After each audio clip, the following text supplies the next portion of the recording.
17 দিন হলো রত্নাদেবীর পৃথিবীর মায়া ত্যাগ করে চলে গিয়েছেন অমৃত লোকে। আজ দুপুরে প্রয়াত রত্নাদেবীর উদ্দেশ্যে শ্রাদ্ধানুষ্ঠানের আয়োজন করা হয়েছে মজুমদার বাড়িতে।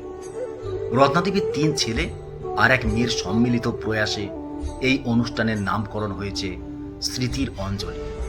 বাড়ির ভিতরে তৈরি হয়েছে একটি মঞ্চ। রজনীগন্ধা আর বেলফুলের সজ্জায় সেজে উঠেছে সেই মঞ্চ। আর মঞ্চের মাঝখানে বিরাজ করছেন রত্নাদেবী। হাসি মুখে যেন তাকিয়ে আছেন সকলের দিকে। মঞ্চের এক পাশে একটা টেবিলে রয়েছে প্রায় 100টা মতো বই।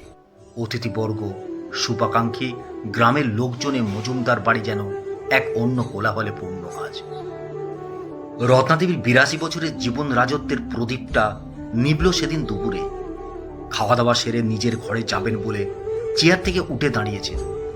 হাতে রয়েছে তখনও পানের খিলিটা। তারপর চেয়ার ধরেই বসে পড়ে বললেন, আমাকে কেউ একটা ধরে, আমি পড়ে যাব। রবিবার, ছুটির দিন, 3 ছেলেই তো সেদিন বাড়িতে। সকালে হাসি মুখে সে কত গল্প। চায়ের টেবিলে 3 ছেলে আর মেয়েকে পেয়েছিলেন একসাথে। বড় আর ছোট ছেলে বাড়িতে থাকলেও মেজো ছেলে থাকে কলকাতায়। আগের দিন রাতেই বাড়ি এসেছে মেজো ছেলে, সাথে বৌমা। বাড়ি আসার কারণ মায়ের ডাক। রত্নাদেবী দিন 5 আগেই ফোনে অমিতেশ মানে মেজো ছেলেকে বললেন, রবিবার বাড়িতে আয়, একটা দিন পুরোটা থাকিস। আমি অজিতেশ আর অখিলেশকেও বলে দিয়েছি ওই দিন যেন বাইরের কোনো কাজ না রাখে। অলোকানন্দও আসবে আগের দিন, একসাথে সময় কাটাবো আমরা। মাতৃদেবীর আজ্ঞাকেও অমান্য করতে পারে? মায়ের এক কথাতেই অমিতেশ জানালো, রবিবার আমি চেম্বার বন্ধ রাখবো মা। তোমার বৌমাও বলছিল গ্রামের বাড়িতে গিয়ে কয়েকটা দিন থাকবে। তুমি চিন্তা করো না, আমরা যাব। Amitesh doctor, orthopaedic surgeon, Kolkata শহরের নামকরা ডাক্তার। অমিতেশের একটি মাত্র ছেলে, সেও আবার ডাক্তারি পড়ছে। রত্নাদেবী তো সত্যিই রত্নগর্ভা। বড় ছেলে অজিতেশ, সে আবার কলেজের প্রফেসর। আর ছোট ছেলে অখিলেশ প্রাইমারি স্কুলের হেডমাস্টার এখন। আর একমাত্র মেয়ে অলকানন্দা, সেও স্কুল শিক্ষিকা। বিয়ে হয়েছে বেহালায়, জামাইও ভালো চাকরি করেন। গ্রামের লোকেরা বলতো রত্নাদেবী শুধু নামে রত্না নয়, 3 ছেলে আর মেয়েকে এমনভাবে মানুষ করেছেন যেন এক একটা রত্ন। যিনি এত রত্নের অধিকারী, তার রত্না নাম তো সার্থক। সেদিন দুপুরে রত্নাদেবীর মৃত্যুর খবর শুনে গ্রামের প্রায় 100 লোক রত্নাদেবীর শ্মশান যাত্রায় অংশ নিয়েছে। রত্নাদেবী কি এমন মানুষ যার মৃত্যুর সংবাদ পেয়ে গ্রাম থেকে এত লোক এসেছিল? মানুষ বাঁচে তার কর্মে। গ্রামের দিন দুঃখী, গরিব, অভাবী মানুষ মাত্রই জানেন রত্নাদেবী সত্যিকারের একজন রত্না। হাত উপর করে দেওয়াটাই তো তার স্বভাব। নিজের যতটুকু আছে ততটুকু দিয়েই ভরিয়েছেন মানুষকে। জীবনের শেষ দিন পর্যন্ত দিয়েই গেছেন। মায়া দিয়ে, মমতা দিয়ে, স্নেহ দিয়ে, ভালোবাসা দিয়ে নিজের পরিবার প্রতিবেশীকে বেঁধে রাখার যে প্রচেষ্টা, তা সত্যি প্রশংসনীয়। রত্নাদেবীর এই যে এমন সুন্দর মানসিকতা, তার নেপথ্যে তো মহান কারিগর ছিলেন আরও একজন, রত্নাদেবীর স্বামী অজয় নারায়ণ মজুমদার।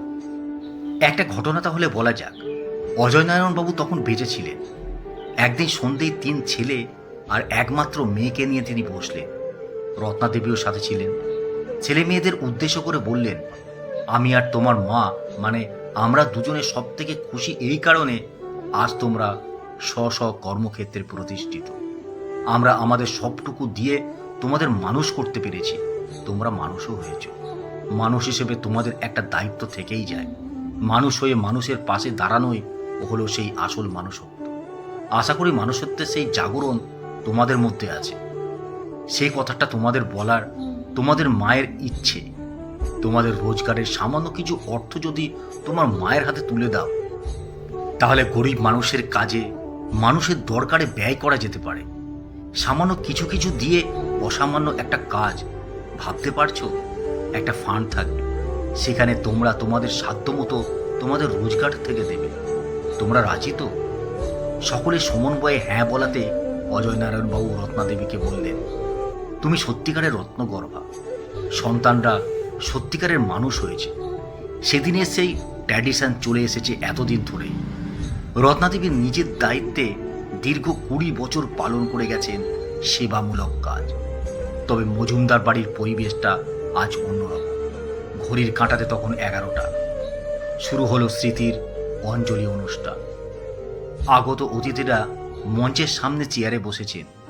মঞ্চে আছেন রত্নাদেবীর 3 পুত্র, 3 পুত্রবধূ, একমাত্র মেয়ে ও জামাই, নাতি নাতনি সহ মোট 14 জন। সাদা পাঞ্জাবি, সাদা শাড়িতে এক সুভ্রতা সকলের মন জয় করে নিয়েছে। একজন মানুষ তার অন্তরাত্মায় জড়িত, আবার এতগুলো মানুষ যে বটগাছের ঝুড়ির মতো। স্মৃতির ঝাঁপি থেকে মাইক্রোফোন হাতে খুব অল্প কথায় রত্নাদেবীকে আরও একবার ভরিয়ে দিল সকলে। কথা শেষে প্রত্যেকের হাতে একটি করে রজনীগন্ধার মালা রত্নাদেবীর নতুন করে সেজে উঠলেন। মনে হচ্ছিল একটা শক্ত সুতোয় কি নিবিড় বন্ধনে প্রত্যেকটা ফুল যেন গাঁথা আছে। স্মৃতির স্মরণী বেয়ে একটা জীবনকে যেন নতুন করে দেখা হলো আরও একবার। অনুষ্ঠানের সমাপ্তি লগ্নে আগত অতিথিবৃন্দ শুভাকাঙ্ক্ষীদের উদ্দেশ্যে রত্নাদেবীর বড় ছেলে অজিতেশ বলে উঠল, জীবনে কতটুকু কি করতে পেরেছি জানি না, তবে আমাদের মাতৃদেবীকে নিয়ে আমরা সকলে মিলে একটি বই রচনা করেছি। বলতে পারেন এটাই আমাদের স্মৃতির অঞ্জলি। এই বইতে আমরা মা অর্থাৎ রত্নাদেবীকে নিয়ে তার 3 পুত্র, 3 পুত্রবধূ, 1 কন্যা ও জামাতা এবং সকল নাতি নাতনিরা প্রত্যেকের জীবনে মানুষটার ভূমিকা, অবদান কতটা জুড়ে ছিলে সেসব কথাই লেখা আছে। শ্রদ্ধার আসনে বসিয়ে মায়ের জন্য এই অঞ্জলিটুকু নিবেদন করছি আমরা। বইটা আমাদের সকলের কাছে যেমন থাকবে, তেমনি আপনাদের সকলের হাতেও বইটি উপহার হিসেবে তুলে দেব। আর একটা কথা, সেবামূলক যে কাজটা আমার মা এতদিন চালিয়ে এসেছেন, সেই ঐতিহ্য ধরে রাখবে মজুমদার বাড়ির বড় বউ মোনালিসা মজুমদার। মঞ্চের বাইরে থেকে করতালিতে ভরে উঠল মজুমদার বাড়ির সমগ্র প্রাঙ্গণ। সব হঠাৎ করতালি তো প্রাপ্য রত্নাদেবীর, শুধু নামে রত্না নয়, তিনি যে কাজেও রত্না। মৃত্যুর পর এমন স্মৃতির অঞ্জলি পেতে সত্যিই ভালো লাগে।